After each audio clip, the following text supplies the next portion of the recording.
To properly and safely hold a chef's knife, grip the heel or the base of the knife with your index and thumb fingers and wrap your other 3 fingers around the handle.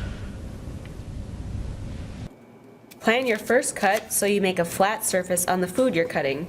For example, cut a pepper in half and place the flat side down on the cutting board before you begin to cut. Begin the slicing motion with the tip and push the knife forward across the food until you reach the heel or the base of the knife. Only a light touch is required because the sharp edge is doing the cutting. If you have to push down on the food with great force, either your knife is dull or your technique needs a little adjustment. Make the knife, not your arm, do the work. Use a forward cutting motion rather than a straight up and down motion. Follow all the way through the cut to achieve a fluid motion. For larger items that lay on the cutting board, such as a potato or pepper, start with the tip of the blade on the object.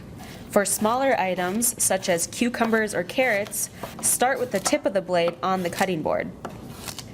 For mincing small items, such as herbs or garlic, use a rocking motion.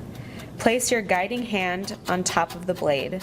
This will help you pivot the knife repeatedly along its curved edge. Never lift the knife off your board. Whether you are dicing, making julienne cuts, or straight slices, your other hand has a key role to play. It stabilizes the food you are cutting, guides the knife, and determines the size of your cut. Make certain that your fingers are curled inward and your thumb is tucked underneath.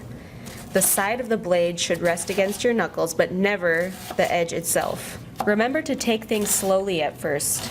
With time, practice, and confidence, your speed and technique will improve.